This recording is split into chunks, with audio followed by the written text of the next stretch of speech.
Hey, this is Erika Awakening from TapSmarter.com. We're back for day 8 of the 30-day World Peace Challenge, and as often happens in my 30-day challenges, we got the topic for today from something that happened in the world. This always gives us clues about what we need to clear next if we're paying attention. So I went to send out another email about this event to my list.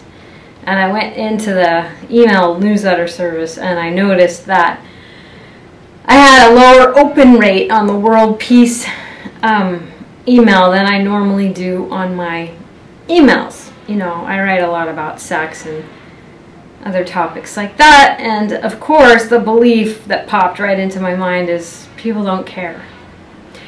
They're selfish, they're pursuing sex and money and personal interests, and they don't care about world peace. They don't see what's in it for them. You can see why we have to clear this belief if we're going to have any hope of world peace. Because if people are just chasing sex and money and that doesn't change, not going to happen. So let's go and karate chop.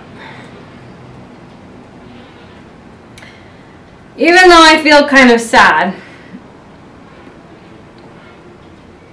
I'm still feeling pretty jaded and cynical. Not only do I believe that most people are takers, I also think they don't care about what really matters.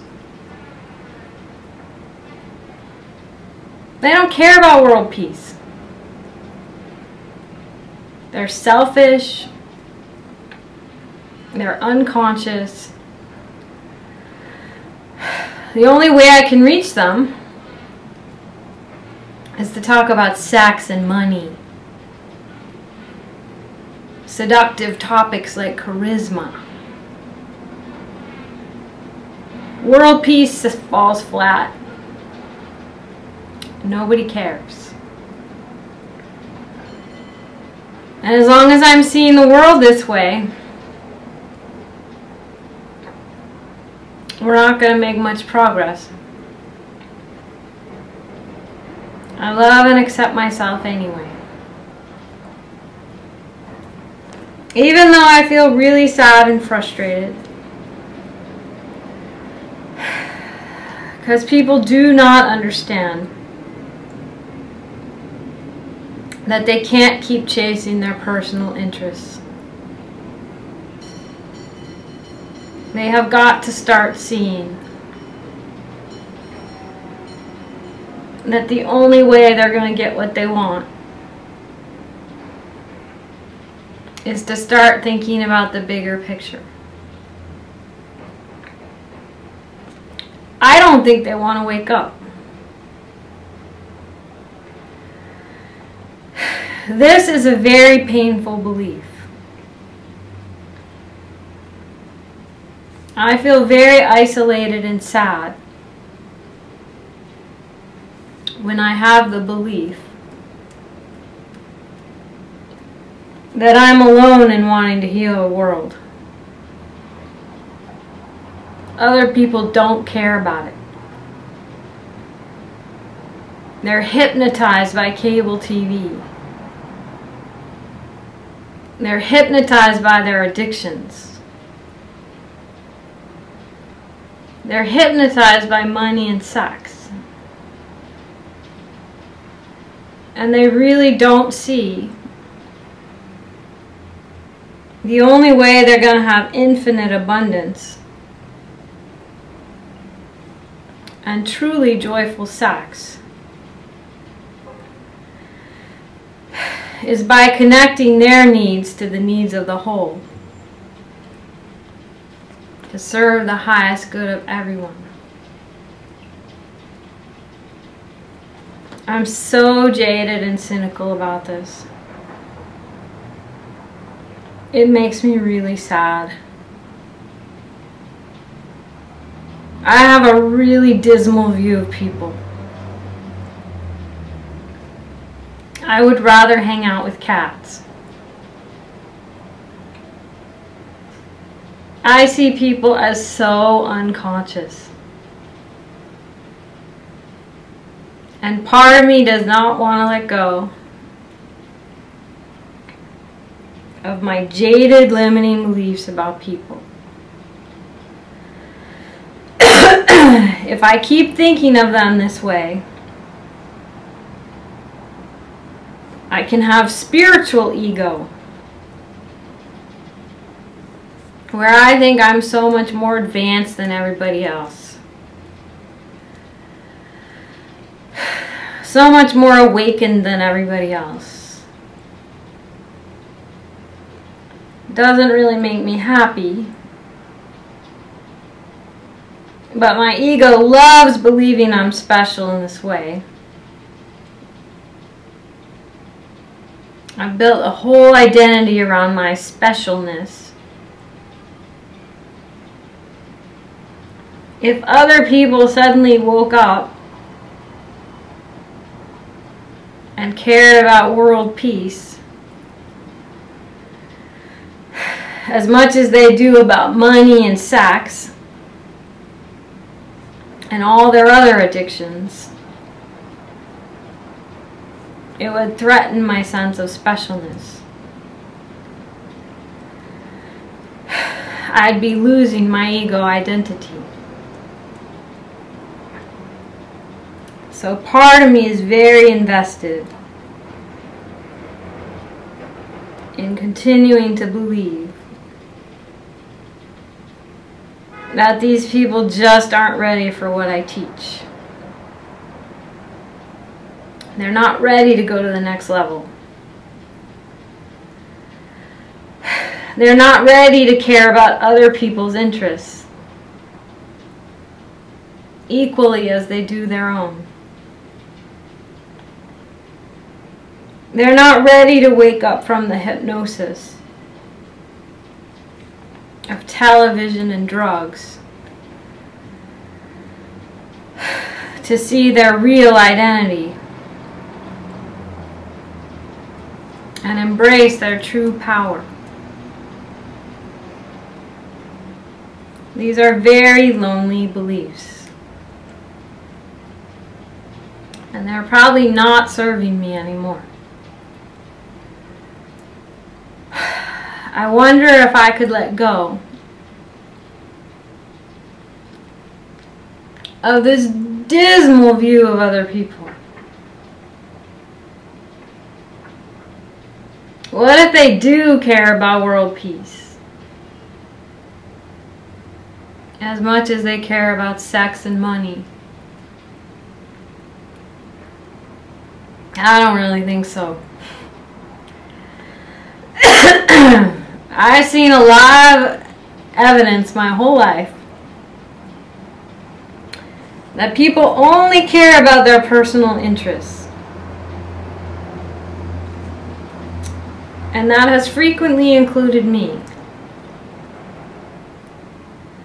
Thinking I could get what I wanted at the expense of others.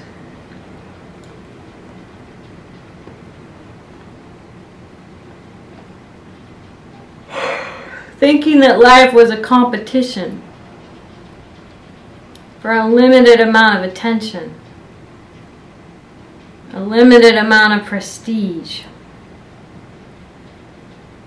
I played that game for so long. I just expect other people to play that game. As long as I keep expecting that, that's probably exactly what I'm gonna see. Because after all, these thoughts are images that I've made. Nothing I see means anything. Those email newsletter statistics do not mean anything. This feeling of dread in my body does not mean anything. This sadness about the way people are does not mean anything. I am never upset for the reason I think. I'm upset because I'm seeing what is not there. I see only the past.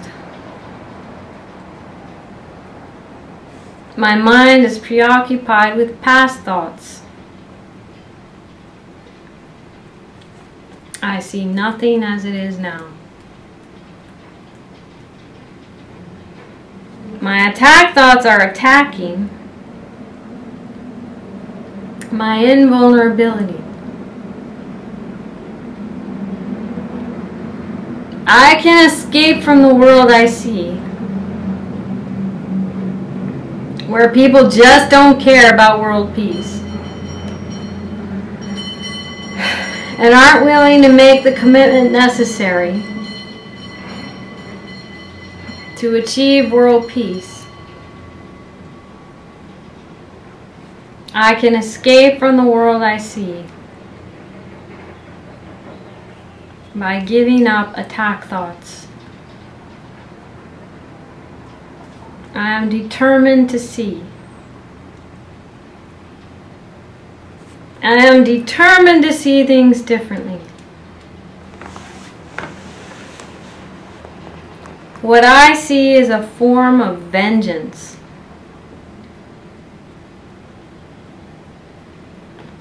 God is in everything I see because God is in my mind. I ask God and the angels to remind me of the thoughts I think with God. I trust my brothers who are one with me. Let me forget my brother's past today.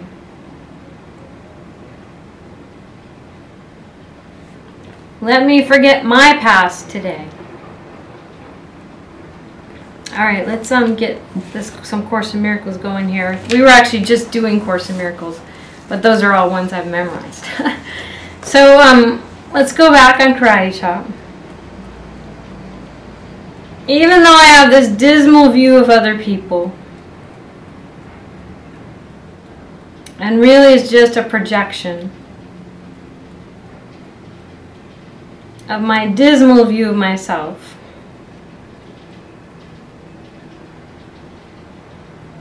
I'm scared to set my personal interests aside. My guaranteed money runs out this week. This week. I don't have a backup plan. I'm tapping videos that I'm giving away for free. That's really scary. I'm scared my needs won't get met. That I should be attending to my personal interests. And I'm scared if the whole rest of the world thinks the same way and acts out of fear. We're all going to be screwed. I choose to be powerful anyway. Okay, let's go back on the top of the head. Throat chakra's acting up here. Forgiveness is the key to happiness. Here is the answer to your search for peace. Here is the key to meaning in a world that seems to make no sense. Here is the way to safety and apparent dangers that appear to threaten you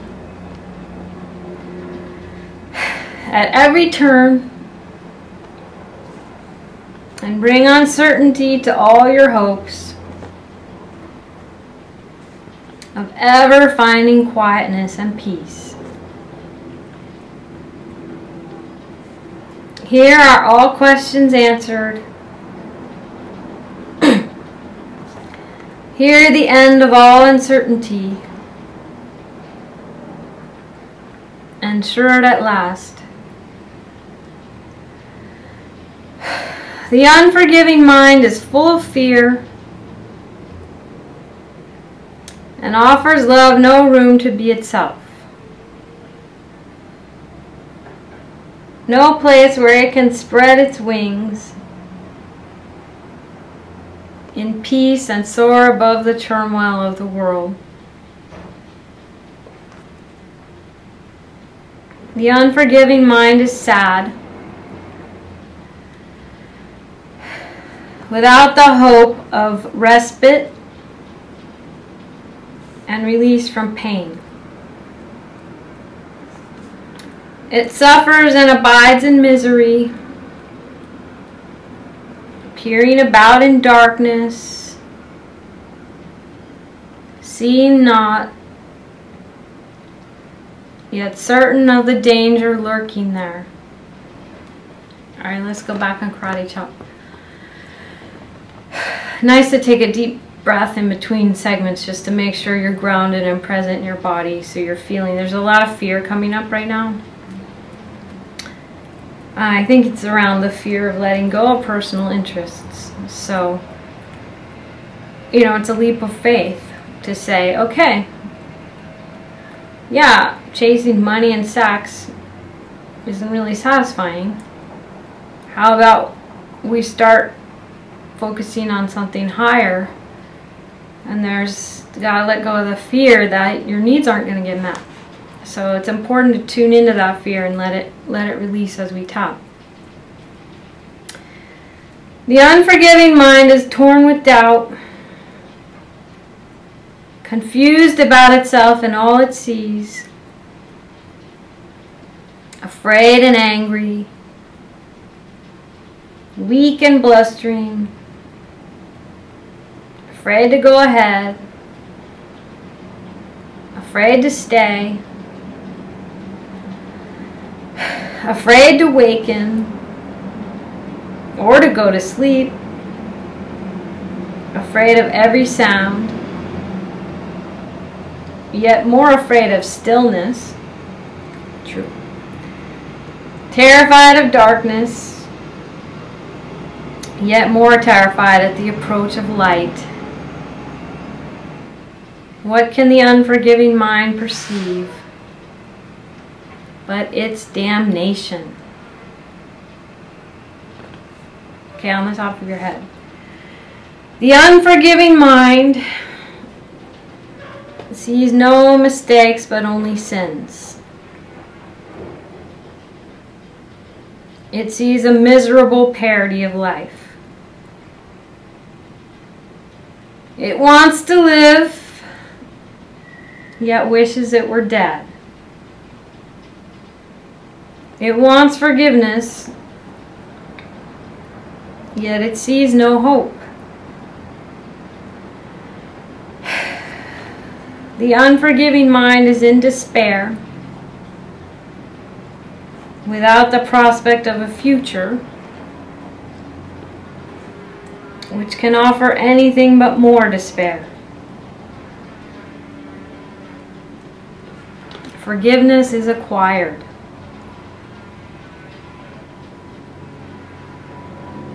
Each unforgiving mind presents you with an opportunity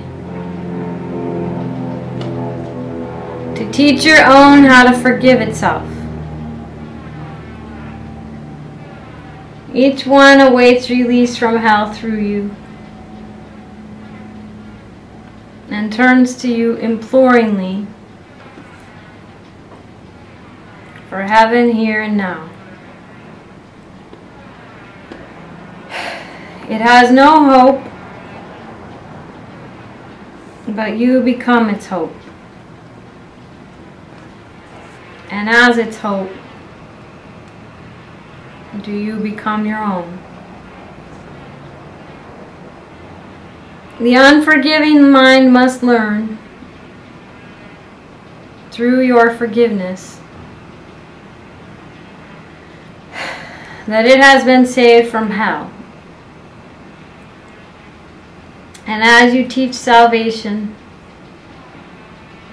you will learn. Yet all your teaching and your learning will be not of you, but of the teacher who was given you to show the way to you. Today we practice learning to forgive. The unforgiving mind does not believe that giving and receiving are the same. Yet we will try to learn today that they are one through practicing forgiveness toward one whom you think of as an enemy and one whom you consider as a friend. And as you learn to see them both as one,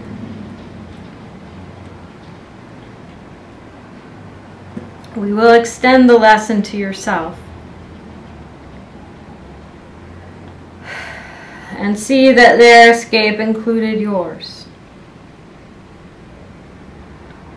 Alright, so we'll pause a moment, and the idea here is to think of someone, the person who first pops into your mind that you really, really don't like, that you really are angry and unforgiving about, and think of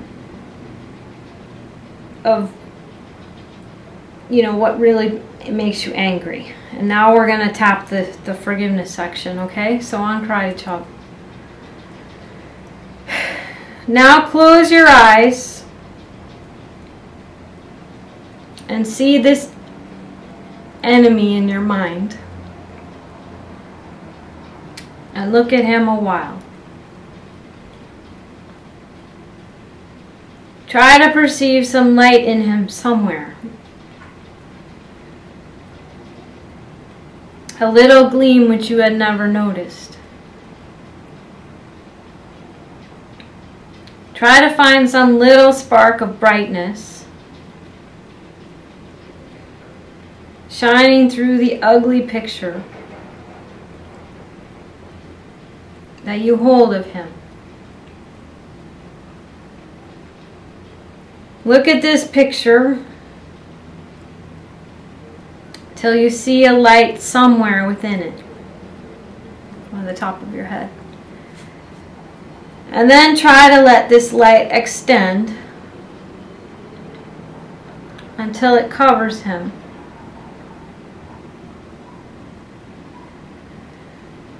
And makes the picture beautiful and good. Look at this changed perception for a while. And turn your mind to one you call a friend. Try to transfer the light you learned to see around your former enemy to him.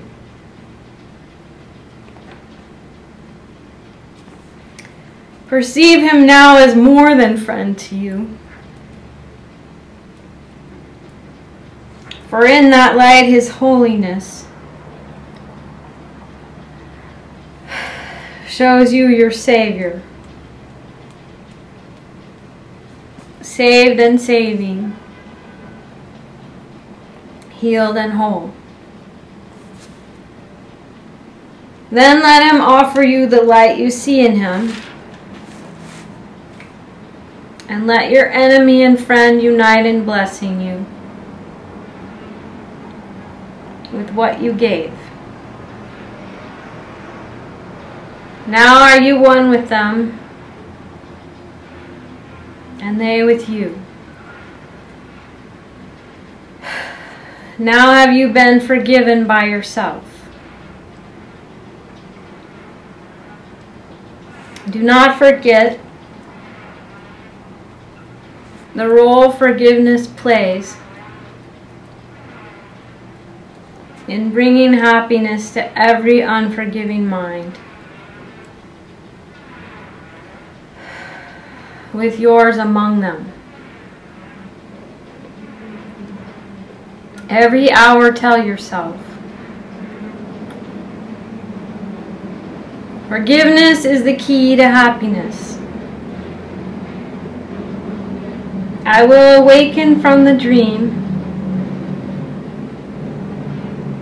that I am mortal, fallible, and full of sin,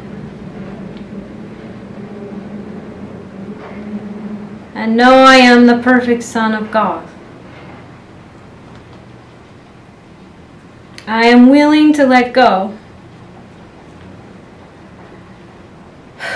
of all these dismal thoughts about my brothers and my sisters,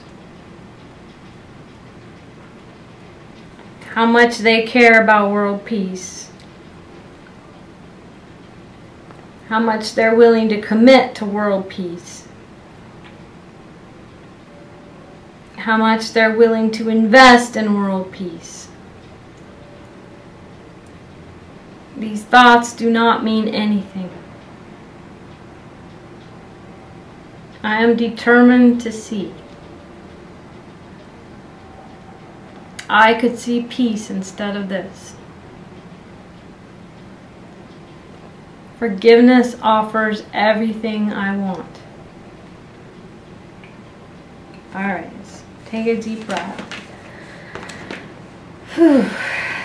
God, it got kind of intense in there for me. I don't know if you can feel it, but this particular video is extremely threatening to the ego.